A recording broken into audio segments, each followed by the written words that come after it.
बिस्मिल्लाहिर्रहमानिर्रहीम।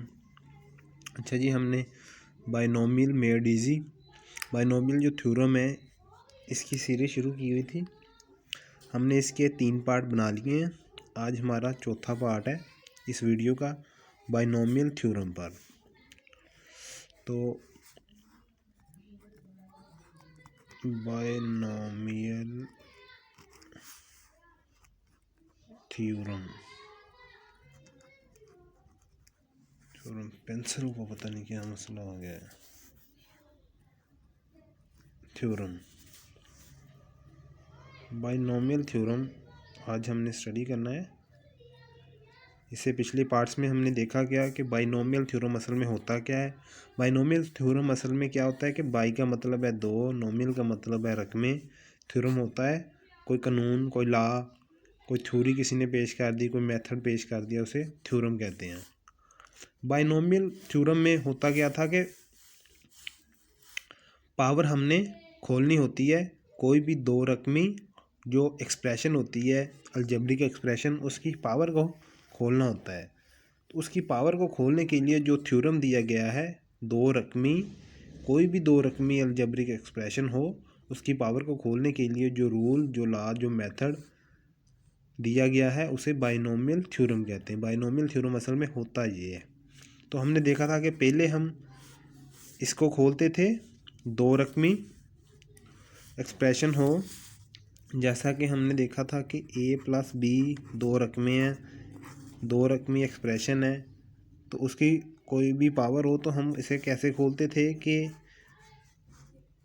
a+b into a+b, ऐसे हम इसे लिख सकते हैं। तो इसके बाद ये a को a से ज़रब दें, फिर a को b से दें, फिर b को a से दें, फिर b को b से दें, तो हमारे पास आ जाता है a² + 2ab + b²। ठीक है जी, हमारे पास ये आ गया। ये है मल्टीप्लिकेशन के ज़रिए, मल्टीप्लिकेशन के ज़रिए। ये पेंसिल को पता नहीं क्या मसला बन गया है। मल्टीप्लिकेशन के ज़रिए ये आ गया। इसके बाद हमने देखा था पास्कल ट्राइंगल की मदद से दूसरा मेथड। ये था पहला मेथड, ये है दूसरा मेथड पास्कल ट्राइंगल।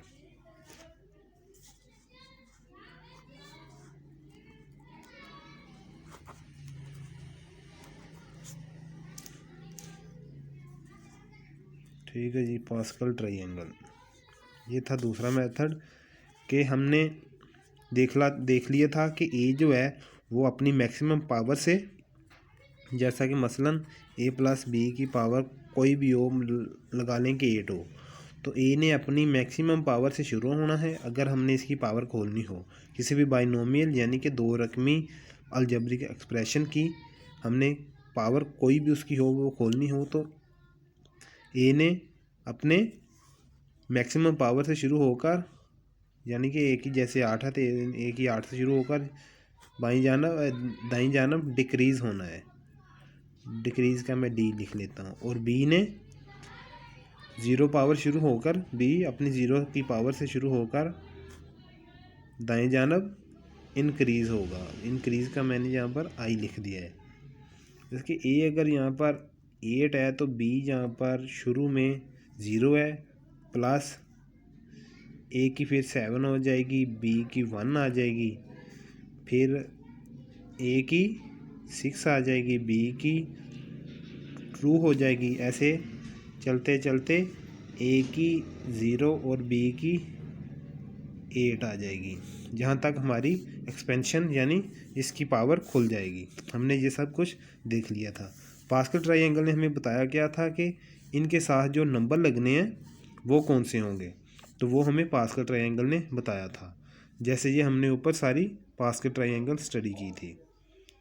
अगर आपने वो पास्कल ट्राइंगल स्टडी जो की थी हमने, वो आपने वीडियो नहीं देखी तो आप इससे पिछले तीसरे पार्ट में देख सकते हैं।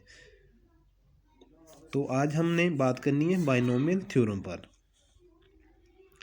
बाइनोमियल थ्योरम मैंने आपको एक्सप्लेन कर दिया है कि असल में बेसिकली ये होता क्या है कि बाई का मतलब है दो, नोमियल का मतलब है रकमें। दो रकमी जो अलजेब्रिक एक्सप्रेशन होती है उसकी पावर को खोलने का जो थ्योरम, जो रूल, जो लॉ, जो मेथड पेश किया गया उसे बाइनोमियल थ्योरम का नाम दे दिया गया। ये पेश क्यों किया गया? क्योंकि हमारे पास पहले भी मल्टीप्लिकेशन के ज़रिए हम इसकी पावर को खोल सकते थे, लेकिन वो बहुत टाइम कंज्यूमिंग था, बहुत ज़्यादा लंबी चौड़ी ज़रूरत करनी पड़ती थी। उसके बाद पास्कल ट्रायंगल की फिर वो पास्कल ने ट्रायंगल तजवीज़ की थी वो बहुत बड़ी हो जाती थी, उसमें भी काफ़ी टाइम कंज्यूम होता था। तो उसके बाद बाइनोमियल थ्योरम इसलिए ही पेश किया गया क्योंकि इस मसले का हल इसने दिया कि कोई भी दो रकमी अलजेब्रिक एक्सप्रेशन हो तो उसकी एक्सपेंशन या उसकी पावर को बआसानी खोला जा सके बगैर बहुत ज़्यादा टाइम ज़ाया किए, बहुत ज़्यादा जगह घेरे और बगैर ज़्यादा गलती के इम्कानात के। तो बाइनोमियल थ्योरम का फार्मूला होता है, अगर हम लिखें तो ए एन, ठीक है जी, बी की जहाँ पर होती है 0, इसे आप कह सकते हैं कि n माइनस एन भी कह सकते हैं, ठीक है, प्लस फिर ए में से एक n गिर जाएगा यानी कि n-1, बी की पावर फिर कितनी आ जाएगी? 1 से शुरू हो जाएगी, यानी कि b की पावर अगर n है तो n में से एक आप n में से आपने जितने n है,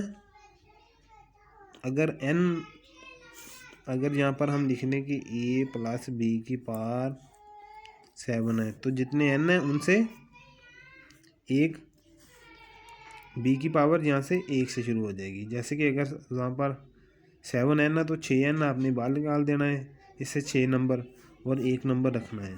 उससे के बाद फिर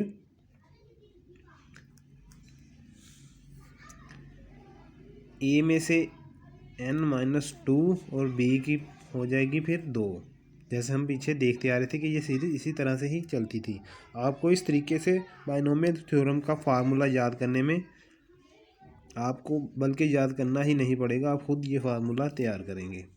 तो जैसे ये चलते चलते a जाएगा n-n तक और b जाएगा n तक, वहाँ पर हमारी एक्सपेंशन हमने जहाँ तक पावर खोलनी है। तो इसके साथ अब डिजिट कौन से आएंगे वो हमें देगा NCR इक्वल होता है n फैक्टोरियल बटे n-r फैक्टोरियल इंटू r, ठीक है जी। ये कम्बिनेशन का फॉर्मूला है। कम्बिनेशन से क्या मुराद है कि अगर आप को मैं फॉर एग्ज़ाम्पल कहूँ कि ये 3 गेंदें हैं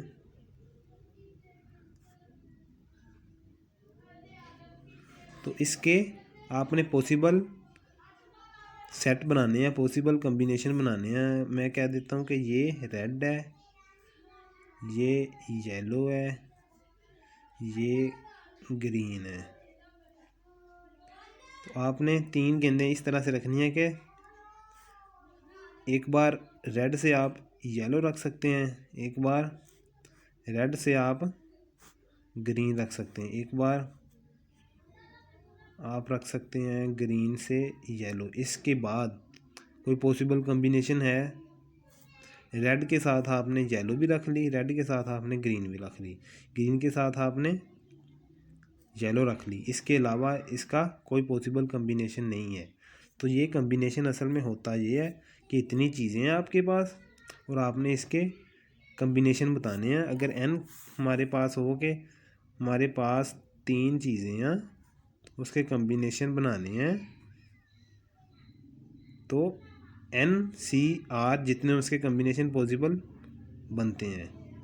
अगर हमारे पास 3 गेंदें हैं तो उसके कम्बिनेशन 3 ही बनेंगे, एक रेड है, एक येलो है और एक ग्रीन है। इसके अलावा अगर आपके कोई जहन में कम्बिनेशन आ रहा हो तो आपने कमेंट में ज़रूर बता देना है। रेड के साथ हम येलो रख दी, रेड के साथ हमने ग्रीन भी रख दी। अब एक कम्बिनेशन ही पॉसिबल बच गया ग्रीन और येलो का, वो भी हमने बना दिया। अब हम इसे यहाँ से भी प्रूव करके देख सकते हैं कि वाकई ये फार्मूले से भी हम प्रूव कर सकते हैं कि वाकई इतने कम्बिनेशन आते हैं। तो ये बेसिकली NCR होता है। तो ये हमने यहाँ पर लगा देना होता है हर एक रकम के साथ। यहाँ पर NCR जो है वो हमेशा 1 से शुरू हो जाएगा और NC फिर 2 आ जाएगा, फिर NC4, ऐसे ही ये चलता रहेगा।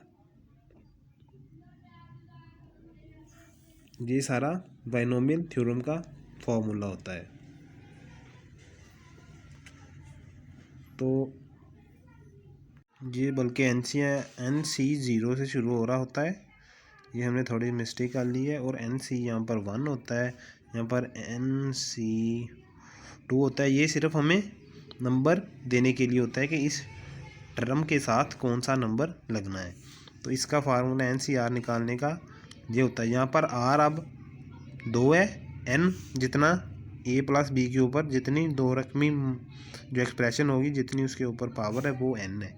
तो आपने N की लिख लेनी है, यानी कि जो 7 फैक्टोरियल फिर 7 माइनस R जितना भी हो। अगर हम आपने इसका नंबर निकालना है कि इस टर्म के साथ कौन सा नंबर लगना है इस टर्म के साथ, तो आपने इसका R लिख लेना है, यानी 7 माइनस 2 फैक्टोरियल, ठीक है, इनटू फिर R कितना है 2। तो इसका जो आंसर आएगा वो यहाँ पर आपका N है 7 और R है 2। तो इसका जो आंसर आना है वो ये, इसका आंसर आके आप कैलकुलेटर से इसका आंसर निकाल सकते हैं। वो आंसर इस सारी टर्म के साथ लिख जाए। इसी तरह इसकी इस टर्म के साथ जो नंबर लगना है वो भी इसी से ही हासिल होगा। तो ये आपका बाइनोमियल थ्योरम के ज़रिए हल हो जाएगा। हम इसे करके देख लेते हैं। हम निकाल लेते हैं A प्लस B की पावर 4 के ज़रिए, ठीक है जी। A प्लस B की पावर 4 को अगर हम बाइनोमियल थ्योरम के ज़रिए निकालें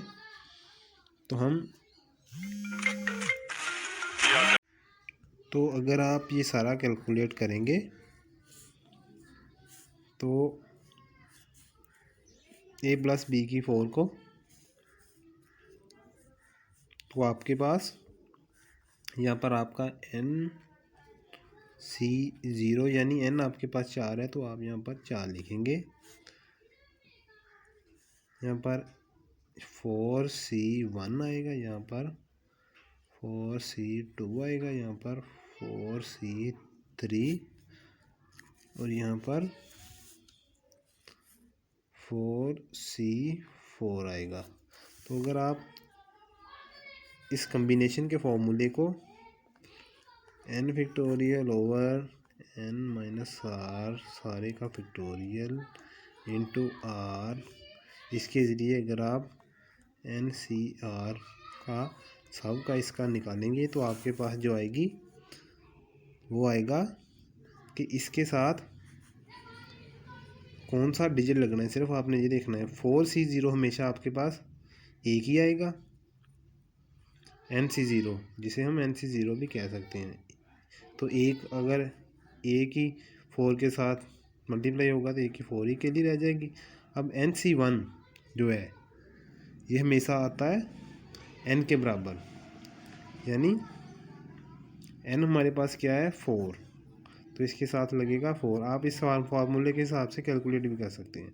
यहाँ पर लगेगा 4A 3B,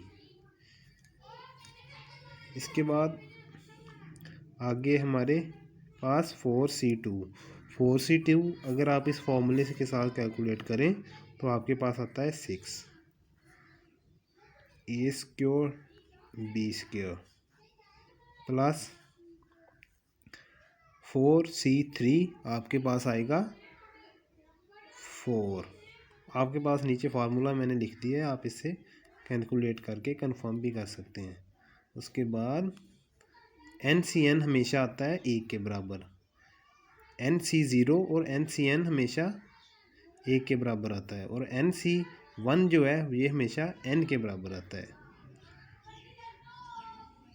तो यहाँ पर B की 4 ही रह जाएगा, ये एक और एक B से तरफ खाएगा तो B की 4 से तो यही रह जाएगा। ये आपका इसकी एक्सपेंशन निकल गई A प्लस B की 4 की। ठीक है जी। तो इस तरीके से हम बाइनोमियल थ्योरम के ज़रिए ये सारी खोल सकते हैं। ये सबसे आसान टॉपिक मुझे तो लगता है, लेकिन ये पढ़ने में और पढ़ाने में थोड़ा सा इसको कॉम्प्लेक्स बना दिया गया है, लेकिन अगर आपकी समझ में आ जाए तो ये आपको बहुत ही आसान लगेगा। हमें फार्मूला याद करने की ज़रूरत नहीं पड़ेगी, सिर्फ फार्मूला हम खुद ही बना लेंगे अगर हम इसको इसकी बेस से पकड़ें, और ये सारा टॉपिक आप पूरा का पूरा टॉपिक आसानी से कवर कर सकते हैं। इसके बाद हम एक वाइंड अप वीडियो बना देंगे, इसमें इसका सारा समरी, सारा ओवरव्यू दे देंगे। तो ये हमारा बाइनोमियल थ्योरम मेड इजी का चौथा पार्ट था। इसके बाद एक 5वीं वीडियो बना देंगे, इसमें इसकी सारी समरी दे देंगे, इसको वाइंड अप कर देंगे। तो आज के लिए बस इतना ही। अगर किसी को कोई चीज़ भी नहीं समझ आई तो वो कमेंट्स में पूछ सकता है। अल्लाह हाफिज़।